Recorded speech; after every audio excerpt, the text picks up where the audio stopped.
नमस्ते, मैं शानू आप सबका स्वागत करती हूँ। तो आज हम बात करेंगे डायबिटीज़ क्या है, इसके बारे में हम जानेंगे। तो हम सबसे पहले स्वागत करते हैं डॉक्टर सुनीता कुमार मैम का, जो बाल रोग विशेषज्ञ है। तो मैम, सबसे पहला क्वेश्चन मेरा ये रहेगा कि डायबिटीज़ है क्या?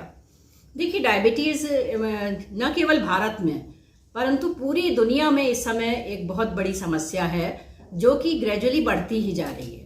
और डायबिटीज़ अगर देखा जाए तो बेसिकली ये एक एंडोक्राइनल डिसऑर्डर है, यानी कि ये ग्रंथि रिलेटेड विकार है। हमारे शरीर में कई ग्रंथियां होती हैं, जिसमें कि एक ग्रंथि है पैंक्रियाज, जिसमें कि सेल्स होते हैं आइलेट्स ऑफ लैंगरांस, जो कि इंसुलिन सिक्रीट करते हैं। अगर किसी भी कारण से, चाहे वो टाइप 1 डायबिटीज़ हो, चाहे वो टाइप 2 डायबिटीज़ हो, अगर ये सेल्स इंसुलिन का सिक्रीशन कम कर दें या इंसुलिन नॉर्मल मात्रा में पैदा हो रहा है, उसका यूटिलाइजेशन सही से नहीं हो रहा है ऑर्गन्स में, तो ये डायबिटीज़ पैदा करता है। क्योंकि इंसुलिन का काम है रक्त में आने वाली शुगर को या शर्करा को मैनेज करना। तो अगर इंसुलिन प्रॉपर वे में सही समय से निकलेगी नहीं और यूटिलाइज नहीं होगी तो हमारी शर्करा जो है, शुगर उसमें ब्लड में बढ़ जाएगी और ये डायबिटीज़ पैदा करेगी। अब जैसे कि मैंने आपको बताया कि भारत देश में ये समस्या करीब 9% है।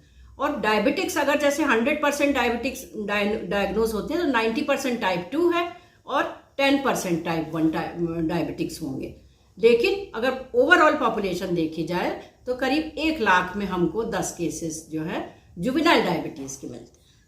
तो मैम, डायबिटीज़ के बारे में तो हम जान गए, पर हम ये जानना चाहते हैं कि जैसे जब आदमी की एज बढ़ती है, जान 40 या 45 का होता है, तब हमें पता चलता है कि उन्हें डायबिटीज़ हो गई है, या किसी हम बीमारी की जांच कराने जाते हैं, या कोई औरत प्रेग्नेंट है, तब हम डायबिटीज़ की जांच यानी शुगर हमें कराना बहुत ज़रूरी रहता है। पर क्या बच्चों में भी डायबिटीज़ हो सकती है? जी हाँ, ये बहुत कम लोग जानते हैं कि बच्चों में भी डायबिटीज़ होती है। हालांकि उसकी इंसिडेंस, जैसे कि मैंने बताया कि अगर 100 डायबिटिक केसेस हैं तो 90% टाइप 2 ही डायबिटीज़ यानी एडल्ट टाइप की डायबिटीज़ होगी। लेकिन 10% केसेस में उन एडल्ट्स में भी जुवेनाइल डायबिटीज़ हो सकती है। इसलिए मेरा ये कहना है कि जुवेनाइल डायबिटीज़ के भी 2 स्पर्ट्स होते हैं, यानी एक 2 से 5 साल के बीच में होता है और दूसरा स्पर्ट होता है जो 10 से 14 वर्ष के बीच में होता है। तो जो मीन एज होती है, जिसको हम मानते हैं कि मैक्सिमम पीक इंसिडेंस होता है, वो 13 साल का होता है। इसमें ये होता है कि जुवेनाइल टाइप ऑफ डायबिटीज़ में ये लाइफस्टाइल मैनेजमेंट या उसके वेट से रिलेटेड नहीं होता है। ये एक तरह का ऑटो इम्यून डिसऑर्डर है, जिसमें कि शरीर अपने ही शरीर के अगेंस्ट एंटीबॉडीज़ बनाने लगता है और ये जुवेनाइल डायबिटीज़ यानी पैनक्रियाज के अगेंस्ट ही एंटीबॉडीज बनने लगती हैं। ये एक तरीके का ऑटो इम्यून डिसऑर्डर है, जैसे कि ये थायराइडाइटिस होता है, एडिसन्स डिजीज होता है, और हमारा ये कई बीमारियां इस तरीके की होती हैं जो कि ऑटो इम्यून, मल्टीपल स्क्लेरोसिस होती है।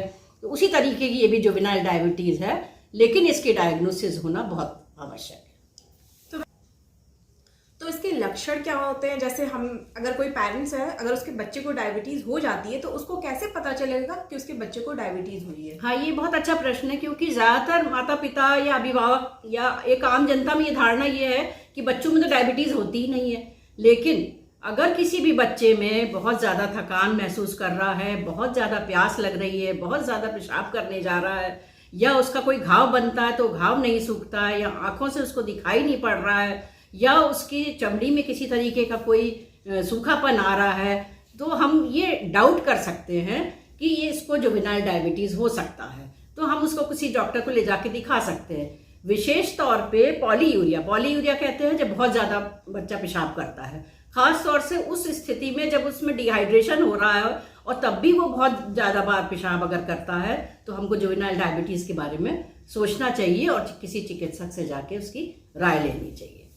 तो क्या क्या जांचें करवानी पड़ती है मैम? इसमें जांच कराने में मुख्यतः एक रक्त की जांच होती है, जिसमें कि अगर 200 मिलीग्राम % से ज़्यादा ब्लड शुगर आता है किसी भी समय का, रैंडम ब्लड शुगर जिसको कहते हैं हम लोग, तो उसको हम लोग अगर 2 ऐसी फाइंडिंग्स है, 2 लगातार करा जाए और अगर दोनों बार 200 मिलीग्राम या उससे ऊपर रहता है तो उसको हम जुवेनाइल डायबिटीज़ लेबल करते हैं। इसके अलावा पेशाब में कीटोन्स आने लगते हैं, और या फिर कुछ एंटीबॉडीज़ के टेस्ट भी किए जाते हैं, जिसको सी पेप्टाइड टेस्ट कहते हैं, और भी अनेक किस्म के टेस्ट होते हैं जो कि चिकित्सक एडवाइस करता है, और उससे कंफर्म होता है कि ये जुवेनाइल डायबिटीज़ ही है या किसी और वजह से ये परेशानी हो रही है। और इसका इलाज कैसे कर सकते हैं, क्या इलाज होता है इसका? इलाज को देखिए 2 भाग में हम लोग बांट सकते हैं, मेडिकल ट्रीटमेंट और नॉन मेडिकल। मेडिकल ट्रीटमेंट ये है जुवेनाइल डायबिटीज का कि हम इंसुलिन डिपेंडेंट डायबिटीज इसको कहते हैं, जो बच्चों में होती है वो इंसुलिन डिपेंडेंट होती है। तो इसमें जो मुंह से दवाइयां दी जाती हैं एडल्ट्स में वो काम नहीं करती हैं। इसमें अगर कंफर्म हो गया कि जुवेनाइल डायबिटीज है तो बच्चे को इंसुलिन दी जाती है, और वो भी किस तरीके से, ब्लड में शुगर की मात्रा को जांच करके लगातार ये देखा जाता है कि वो। और नॉन मेडिकल ट्रीटमेंट इसमें ज़्यादा इंपॉर्टेंट है, जिसमें कि वजन को नियंत्रित करना, फास्ट फूड नहीं खाना, लगातार एक्सरसाइज करना और अपनी शर्करा को बाकायदा मैनेज करते रहना। और सबसे बड़ी बात है कि इसमें बाकी सिस्टम्स की जांच भी की जाती है, जैसे लिवर है, हार्ट है, किडनी है, और मैंने बताया आंख की जांच जरूर करानी चाहिए, क्योंकि आंख पे इसका असर प्रभाव पड़ता रहता है और पता नहीं चलता है। बच्चे को स्कूल में दिखाई नहीं पड़ता है, पता लगा उसका कारण जुवेनाइल डायबिटीज है। इसलिए ये लाइफस्टाइल उसका जो है बिल्कुल बेसिकली चेंज करना चाहिए। हालांकि ये तो हर एक बच्चे में करना चाहिए, लेकिन जिस बच्चे में डायग्नोज हो गया है कि जुवेनाइल डायबिटीज है तो उसके ब्लड शुगर को हमको मेंटेन करना बहुत जरूरी है। कैरी होम मैसेज कोई आप देना चाहेंगे? कैरी होम मैसेज देखिए यही है कि बच्चे का वजन ना बढ़ने दें, बच्चे को जंक फूड ना खाने दें, ओबीज ना होने दें कभी। और सबसे बड़ी बात है कि उसका स्क्रीन टाइम कम करें। उसका स्क्रीन टाइम पूरे 24 घंटे में 1.5 से 2 घंटे से ज़्यादा ना होने पाए। आउटडोर एक्टिविटीज़ के लिए मोटिवेट करें। और सबसे बड़ी बात है, अगर जुवेनाइल डायबिटीज़ किसी और सिबलिंग को, यानी किसी भाई बहन को या परिवार में किसी और को है, तो माँ बाप को ये जांच ज़रूर करानी चाहिए जुवेनाइल डायबिटीज़ के लिए, क्योंकि इसमें कुछ जेनेटिक फैक्टर्स भी होते हैं।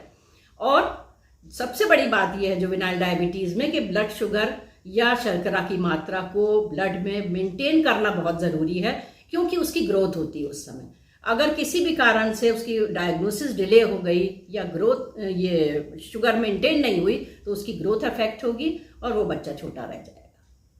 ये तो मेरा कैरी होम मैसेज यही है कि जुवेनाइल डायबिटीज़ के लिए अर्ली डायग्नोसिस, जितनी अर्ली हो सके डायग्नोस करें और जितनी अर्ली हो सके उसका मैनेजमेंट शुरू करते हैं। Thank you ma'am. धन्यवाद।